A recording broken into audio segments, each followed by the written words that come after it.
ഒരു ഗ്ലാസ് പാല് വിഷമാക്കാൻ അതേപോലെ ഒരു ഗ്ലാസ് വിഷമൊന്നും ചേർക്കേണ്ടതില്ല, ഒരു തുള്ളി ചേർത്താൽ മതി എന്ന പഴമൊഴിയിൽ തന്നെ പറയും. അതുപോലെയാണ് സംസ്ഥാനമെമ്പാടുമുള്ള സർക്കാർ ആശുപത്രികളിൽ വികസനം, അതുപോലെ തന്നെ നല്ല ചികിത്സ, നൂതന സൗകര്യങ്ങൾ ഒക്കെ ലഭ്യമാക്കി ഇടത് സർക്കാർ മുന്നോട്ട് പോകുമ്പോഴും ഇടയ്ക്കിടെ ഉണ്ടാകുന്ന ചെറിയ ചെറിയ പുഴുക്കുത്തുകൾ, ചെറിയ ചെറിയ ചികിത്സാ പിഴവുകൾ എൻറ്റയർ ഗവൺമെന്റ് ആശുപത്രി ആരോഗ്യ സംവിധാനത്തെ ആകെ താറടിക്കുന്ന ഒരു സമീപനമാണ്, അല്ലെങ്കിൽ താറടിച്ചു കൊണ്ടിരിക്കുകയാണ് ഇപ്പോൾ.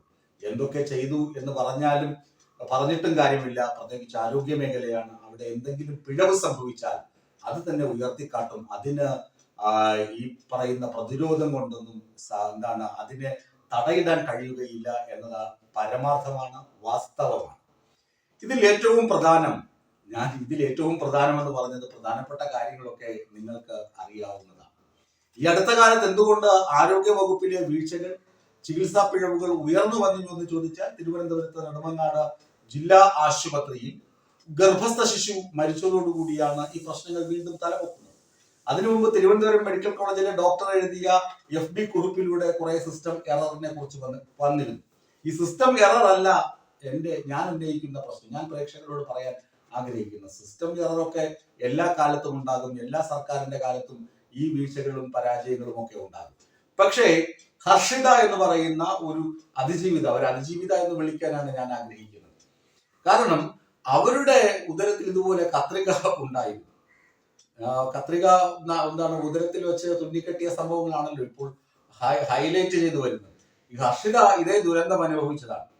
ഹർഷിതയെ ചേർത്ത് നിർത്തി പറഞ്ഞു, നിങ്ങൾക്കൊപ്പം ഞങ്ങളുണ്ട് എന്ന് ആരോഗ്യമന്ത്രി പറഞ്ഞിട്ടുപോയി. ആ ഹർഷിതയുടെ വാക്കുകളാണ് ഇപ്പോൾ സമൂഹ മാധ്യമങ്ങളിലും അതുപോലെ തന്നെ ആരോഗ്യ വകുപ്പിന് എതിരെ ഉള്ള അല്ലെങ്കിൽ ആരോഗ്യ വകുപ്പിന്റെ വീഴ്ചകളെ ചൂണ്ടിക്കാണിക്കാൻ പ്രയോഗിക്കുന്നു.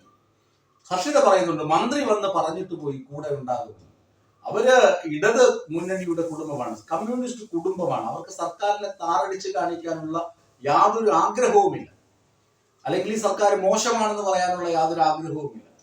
സർക്കാർ ആരോഗ്യമന്ത്രി വന്ന് പറയുന്നു, നിങ്ങൾക്കൊപ്പം ഞങ്ങളുണ്ട്. എന്നിട്ട് പറയുന്നു, നിങ്ങൾക്ക് ചെയ്യാവുന്നത്, ഹർഷിതയുടെ കാര്യത്തിൽ ചെയ്യാവുന്നത് പരമാവധി സഹായം ചെയ്തു എന്ന് സർക്കാർ അവകാശപ്പെടുന്നു. അപ്പോഴാണ് ആ യുവതി പറയുന്നത് 2 ലക്ഷം രൂപ സർക്കാർ അനുവദിച്ചു. അപ്പോ ശസ്ത്രക്രിയ ചെയ്ത് ഈ കത്രിക പുറത്തെടുത്തു. അതിനനുബന്ധമായി ഈ വയറിനുള്ളിൽ എന്തുണ്ടായി? മുഴയുണ്ടായി, ഒരു ഗ്രോത്ത് ഉണ്ടായി. ആ ഗ്രോത്ത് ശസ്ത്രക്രിയ ചെയ്യാൻ വേണ്ടി വീണ്ടും 2.5 ലക്ഷം രൂപ ചെലവഴിക്കേണ്ടി വന്നു. ഇപ്പോഴും അതിന്റെ അസ്വസ്ഥതകൾ മാറിയിട്ടില്ല. അപ്പോ സർക്കാർ ഒരു വീഴ്ച പറ്റിയാൽ അത് വീഴ്ച പറ്റി എന്ന് അംഗീകരിക്കാനുള്ള പ്രാഥമികമായ ഉത്തരവാദിത്വം ഏതു വകുപ്പിനാണെങ്കിലും ഉണ്ട്, ഏതു മന്ത്രിക്കാണെങ്കിലും ഉണ്ട്. ഇതൊരു വീഴ്ചയാണ്, ഇങ്ങനൊരു വീഴ്ച സംഭവിച്ചു. പക്ഷെ അത് ആരോഗ്യ കേരളത്തിന്റെ സമഗ്രമായ സംഭാവനകളെ പ്രതികൂലമായി ബാധിക്കുന്ന ഒന്നല്ല. അതാണ് ഇപ്പോഴും ഇടതുമുന്നണി സർക്കാർ ചെയ്തുകൊണ്ടിരിക്കുന്നത്. എങ്കിലും ഈ ആരോഗ്യമന്ത്രി അല്ലെങ്കിൽ ആരോഗ്യമന്ത്രിക്ക് റീത്തു വയ്ക്കുന്ന പ്രതിഷേധമൊക്കെ ഇപ്പുറത്ത് പ്രതിപക്ഷക്കാർ നടത്തുന്നുണ്ട്. അതൊന്നുമല്ല ഞാൻ പറയുന്ന വിഷയം. ഇങ്ങനെ ഒരു വീഴ്ചയുണ്ടായെങ്കിൽ ആ വീഴ്ചയ്ക്ക് ഉത്തരവാദികളായ ആളുകളെ, ഡോക്ടറാണ് ഉത്തരവാദിയെങ്കിൽ ആ ഡോക്ടറെ കൃത്യമായ അന്വേഷണം നടത്തി നിയമത്തിന് മുന്നിൽ കൊണ്ടുവരേണ്ട ഉത്തരവാദിത്വം കൂടി അതാത് വകുപ്പുകൾക്കുണ്ട്. ആരോഗ്യ മേഖലയാണെങ്കിൽ ആരോഗ്യ മേഖലയിലെ പ്രശ്നങ്ങൾക്ക് നിയമപരമായ ശിക്ഷ ഉറപ്പാക്കണം. പോലീസ് ആണെങ്കിൽ പോലീസിനെതിരെയുള്ള ശിക്ഷ ഉറപ്പാക്കണം. ഇത് അങ്ങനെയല്ല. ഒരു ഡോക്ടർക്ക് ഇപ്പൊ നെടുമങ്ങാട് ആശുപത്രിയിലെ ബിന്ദു എന്ന ഡോക്ടർ 10,000 രൂപ കൈക്കൂലി വാങ്ങിയെന്ന് തെളിവ് സഹിതം പുറത്തു വരുന്നു. 5,000 രൂപ കൈക്കൂലി വാങ്ങിയെന്ന് തെളിവ് സഹിതം പുറത്തു വരുന്നു. അങ്ങനെ കൈക്കൂലി പണം കിട്ടാതെ വന്നപ്പോ അഹങ്കാരി എന്ന രോഗിയെ അധിക്ഷേപിച്ചു എന്ന വാർത്തകൾ പുറത്തു വരുന്നു. ഇതൊക്കെ എല്ലാവരും കുത്തിപ്പൊക്കി കൊണ്ടുവരുന്നതല്ലല്ലോ, അല്ലെങ്കിൽ സ്വകാര്യ ആശുപത്രികളെ സംരക്ഷിക്കാൻ വേണ്ടി കൊണ്ടുവരുന്ന ഒരു കവചമല്ലല്ലോ. ഇതൊക്കെ നടന്നു എന്ന് അവർ പറയുന്നതല്ലേ. അല്ലെങ്കിൽ ഈ പേഷ്യൻസിനൊക്കെ ഈ സ്വകാര്യ ആശുപത്രി മുതലാളിമാർ കോടിക്കണക്കിന് രൂപ കൊണ്ട് കൊടുത്തിട്ടുണ്ടോ എന്ന് അന്വേഷിക്കണം. യഥാർത്ഥത്തിൽ ഇങ്ങനെ രോഗികളും കൂട്ടിരിപ്പുകാരും ബന്ധുക്കളും ഒക്കെ ഒന്നടങ്കം ഇങ്ങനെ കൈക്കൂലി വാങ്ങി എന്നൊക്കെ പറയുന്ന ഒരു ഡോക്ടർക്ക് സസ്പെൻഷൻ ലഭിക്കുമ്പോൾ ആ ഡോക്ടറിനെ സംരക്ഷിക്കാൻ മറ്റുള്ള ഡോക്ടർമാർ എല്ലാവരും കൂടി സമരം ചെയ്യുകയാണ്.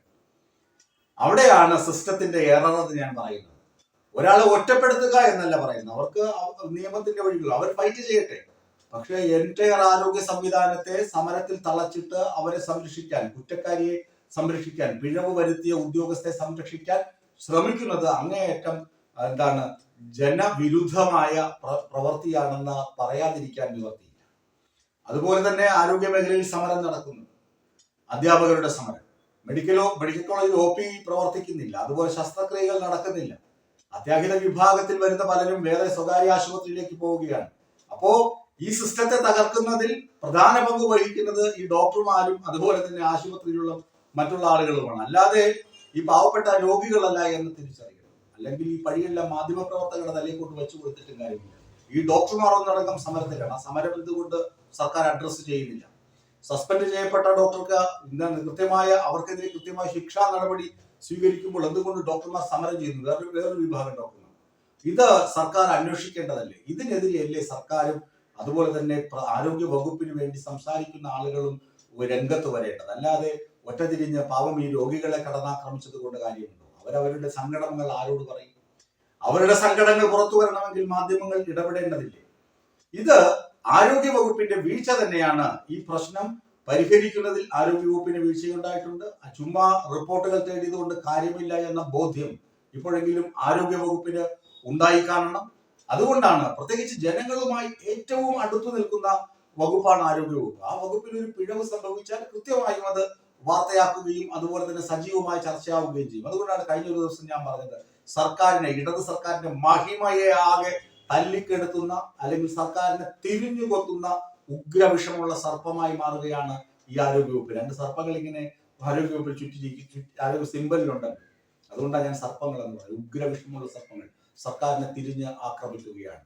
ഇത് പ്രതിരോധിക്കണമെങ്കിൽ വീഴ്ചയായി സമ്മതിക്കണം. ആ വീഴ്ചകൾ തിരുത്താൻ ബാധ്യസ്ഥർ ഞങ്ങളാണ് എന്ന് ഉറപ്പിച്ചു പറയണം. അല്ലാതെ കൂടെ ഉണ്ട് എന്ന് പറഞ്ഞിട്ട് നിങ്ങൾക്ക് ആവശ്യമായ സഹായം തന്നു കഴിഞ്ഞു, ഇനി നിങ്ങൾ നിങ്ങളുടെ പാട് നോക്കിപ്പോക്കോ എന്ന് പറയുന്ന ഒരു ബൂർഷ്വ ലൈനിൽ ഈ ആളുകളെ കാണുന്ന രീതി വകുപ്പ് അവസാനിപ്പിക്കേണ്ട സമയം അതിക്രമിച്ചു കഴിഞ്ഞിരിക്കുന്നു.